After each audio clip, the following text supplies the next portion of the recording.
Hello, lovely humans. Today's video is going to be an excerpt from our incredible podcast, Engage with Jamie Wolfer. That's me, because you're engaged, and I'm Jamie Wolfer.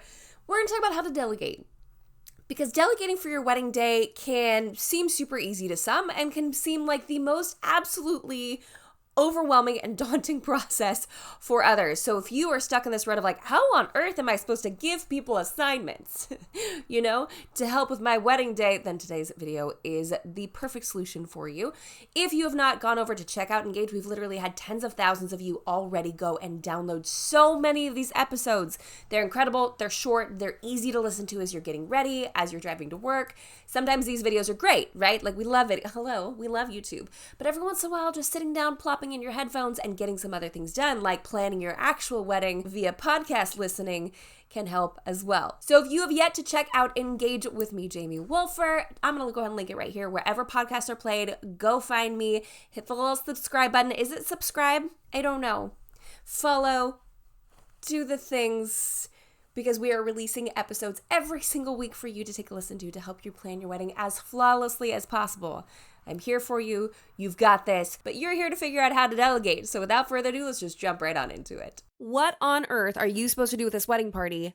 And how are you supposed to delegate tasks to them? Like what, whether they're asking you or you're trying to figure out how to bring on more help, or you're not comfortable letting go of certain things, you have a bunch of people around you that love you. They're obsessed with you and they want to help. Or maybe they don't, and you just someone wants them to help. Someone somewhere in the sphere is like, please get off your hiney and help me, or allow me to. So I know that each situation is going to be slightly different, but I did come up with quite a few ways that you could be delegating to your bridal party to help you get tasks done, and maybe some of these things will inspire you to let go of some of these details.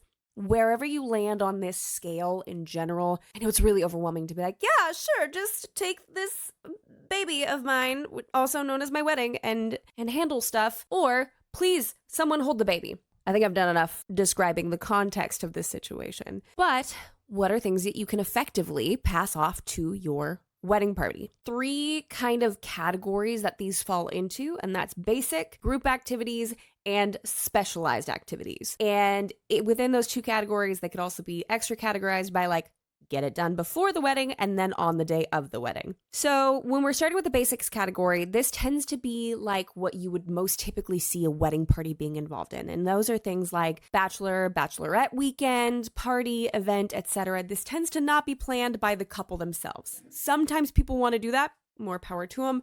Super excited for you. Other times they're like, I want to be surprised, or I want to be a part of it. You need to define your level of investment in this specifically with your wedding party. Let them know hey, I want to be totally surprised, or hey, don't surprise me. But that's a very common one. So let's get that one out of the way. Another great option is helping with the wedding shower. So if you're having any sort of shower, whether that's a bridal shower or what have you, any sort of event or party or gathering like that beforehand, usually the wedding party is a little bit more involved in that. That tends to be more focused on the bride and receiving gifts there, but it is very common to have the wedding party be a part of that, to bring certain things, to show up early, to set up, to tear down, to make deviled eggs, whatever you want served there. And your egg breath, then congratulations, there you go. Another thing that can be done ahead of time, another basic kind of broad sweeping stroke thing that you can do with your wedding party is any sort of errands, especially if they're family members. You can have them pick up other family members from the airport. You can have them potentially go run an errand for you. Maybe you want donuts the day of your wedding. Someone can pick those up for you the night before. You can delegate those tasks. It's very simple. I've already booked the donuts. I've already paid for the donuts. They've already been ordered. Everything is done. I just need someone physically to drive to go pick them up and then bring them to my wedding. Please and thank you. Very easy task to delegate. And what I like about all these is they're a lot of these are a very low buy-in. Obviously, if we're doing showers or bachelor or bachelorette weekends, those require maybe a little bit more input from you if you want to give it. But the rest of them is here's a task. Please go pick up donuts. Please go pick up Great Aunt Sally from the airport.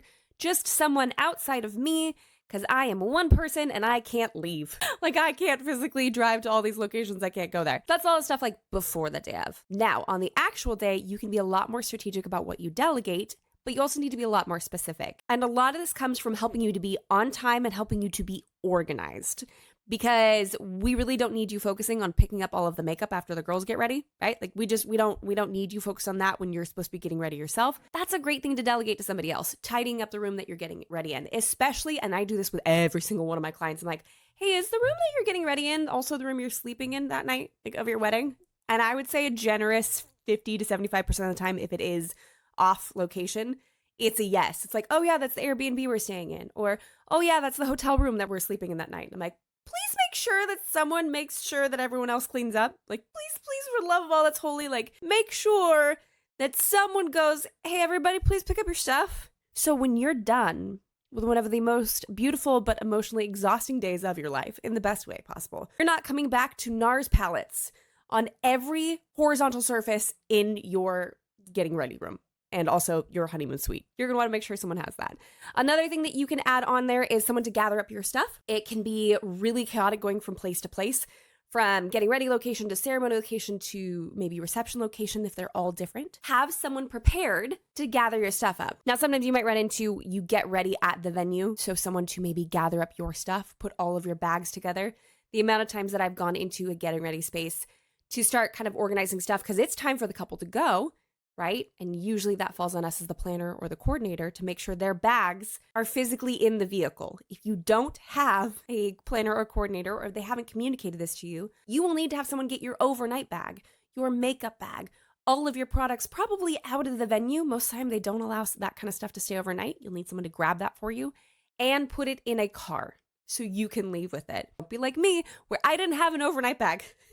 Like, we went to the hotel and I was like, I literally, I don't have a purse. I don't have a driver's license or any form of identification. I literally have my wedding dress and shoes, like the shoes on my feet, not even a spare change of shoes. I didn't have a toothbrush. Now, I'm not saying most people are as forgetful as I am, but like, I've literally turned this into a career and I was really passionate about planning my wedding, and somehow I still missed. And when a planner or an external person comes in and starts looking around, go like, oh, I'm going to gather up the couple stuff, and they don't know whose backpack is whose. Do you know how sketchy it looks? For us to be like, I'm just gonna rifle through some bags and open up some wallets and hope I find Mr. and Mrs. Smith stuff and I don't look like I'm pickpocketing everyone. That's a good thing to assign to a wedding party member, because they'll be like, oh yeah, that's Sarah's backpack. Great. Thank you so much, because I was going to have to go through everyone's bags until I found out what belongs to Sarah. I don't know. It's not like they're all labeled. Not like summer camp where like you have to write your name in Sharpie in your underwear. It's not conveniently done like that for us. That's a great task to delegate to someone who's with you in the getting ready space and can help put it together for you afterwards. Much like before the event happens, day of errands are also really, really helpful to pass off to various individuals. Make sure you have breakfast, make sure you have lunch. I always love it when one wedding party member will get coffee for the group, and it could be like a Joe to go from Starbucks, or just calling the bride and saying like, hey, I'm going, what do you need? And then they write like bride on the cup and Sharpie, and it's super cute, and it's such a vibe in a moment. I love that for us, and I love that for you. So to at least have stuff like that assigned to somebody would feel really good. Hey, would you mind, do me a favor, could you grab a coffee for me this morning? And sometimes it feels like we're over asking. You obviously are going to have to do whatever you feel the most comfortable with. I personally love it. And if I'm ever a member of a wedding party, I try to be the person that makes that call, because other people just aren't thinking about it. And I clearly am, because this is what I do for a living. And I'd be really bad at my job if I didn't think through some of these things. But also, I'm the one that left my overnight bag on my wedding day. So I had to walk out. Oh, and the best part is, I'm totally tangenting on this. The best part is, we got married on Halloween. So the next morning, it was like doing the walk of shame in my wedding dress. Where I'm sure people are like, did they just get married? Or is this like leftover Halloween stuff? Like, what is, I don't understand. And we didn't have a ride the next day, so someone had to come pick us up. Those are all good things to delegate. Make sure someone can pick you up with clothes. And you don't have to put your wedding dress back on the next day, like I did. Another really good task to delegate, and this one is so minute and it falls through the cracks all the time. Someone please bring a speaker to the getting ready space, please, because if I have to see one more iPhone plunked into an empty cup in the hopes of amplifying the sound a little bit further beyond like its 1 foot radius, it's so, no one thinks about it until you're there and you're like, oh yeah, we should probably do something about this. I love it when a makeup artist or like a hair stylist will come with their own speaker. I'm like, yes, queen, thank you so much for being you. This is fantastic, because they're so used to one person being like, I'm just going to play it from my cell phone. And you're like, I don't think Beyonce was meant to be played that way. So having someone assigned on music duties specifically is a really good idea. In addition to that, picking someone who's a little bit more trustworthy would be a great point of contact. This is something I always walk through with my clients. I'm like, okay, day of your wedding, I really don't want you to be on your, or not like I need to control what you're doing on your phone. I just don't want you to be near it because you are going to be shocked how many people call you and be like, hi, I'm going to be late. Where am I supposed to park? Just the amount of miscellaneous phone calls that you get and you're like, I'm the bride. Please literally call anyone else. Call my mom. Call my fiance. Like call anybody other than me who is currently getting my face painted for one of the most emotional days of my life. And I don't know where you should park, Nana. I don't know. So... wow, we're really running with some of these analogies, aren't I? So to have someone else on your wedding party be a point of contact. My encouragement to my couples is like, hey, only have it on your phone on you if you feel confident and comfortable to do so. You will probably get some miscellaneous phone calls if that'll stress you out. Don't have it on you. And if you follow that direction, who should I contact if I need to get a hold of you? Like, who is someone who's trustworthy in your wedding party that I can call and say, hey, I'm the planner, just want to check in, see how things are going, without stressing out the couple specifically. And I'll kind of gauge that for myself. But this is also a good call if you don't have a wedding planner or a coordinator, or they're not asking that question specifically. That's a good number to have on hand to pass out to your venue, to pass out to your coordinator, to pass out to your DJ and be like, hey, if you need to get a hold of me morning of, and I happen to be difficult to get a hold of, or whatever it happens to be, here's the contact for my maid of honor. Please also warn the wedding party member that that's happening, because that... all of a sudden their phone starts blowing up. You want to have them be a centralized source of information, not just a vessel to like communicate through. This person can be the same person or it can be someone else. You want someone in charge of time. You want someone who owns a watch and looks at it. And who goes, I think it's time for us to go to our next activity, which is so helpful because hair and makeup tends to get off course, and it's not, hear me clearly, it's not because of hair and makeup artists, all right? Sometimes it is, but also sometimes it's because it's really hard to get 8 women to sit still long enough to put stuff on their face and curl their hair. It just gets behind. It's a lot of people in a small space. A lot of things aren't necessarily considered at that time. So having an individual outside of yourself that can look at a clock and go, we need to move. Or, hey, everyone, just so you know, we're leaving in 30 minutes. The cars will be here in 30 minutes, or packing up. Transportation is another really good thing to delegate because you're probably not going to want a limo taking you from place to place to place. So make sure there's enough vehicles on site to transport people, or delegate that to somebody else. But you need someone looking at a timeline, which means you also need a really accurate timeline. This is where, when we partnered with this amazing software, perfectweddingtimeline.com, it like literally has changed so many wedding days because people have the ability to make a professional timeline, and then they can control what each person gets. So like your wedding party gets the wedding party timeline. Your photographer gets the photographer timeline. So that way you can give like either your master timeline or a specified timeline to this one person who's like, hey, please run this, because oftentimes your planner's not there, your coordinator's not there. You need to make sure that your dress is getting on time, getting in the car on time, and then if that's not happening, someone to communicate on your behalf. We want to keep this as low-key and as stress-free as possible. Getting a timeline to operate off of, a professional timeline to operate off of, is of the utmost importance. Really and truly, and I can't stress that enough. So if you do want to check it out, you should go to perfectweddingtimeline.com. I love that it's just like, I feel so Jenna Kutcher when I talk about it, because she has like a domain name for everything. Have someone outside of your own body in charge of that timeline for your big day. Another one is photo wrangler. This is ideal, kind of like the same situation earlier that we were talking about, when it is a family member who knows other people and can go pick them up on your behalf and like drop them off, etc. A photo wrangler ideally is a member of your family who knows what great Aunt Susie looks like, right?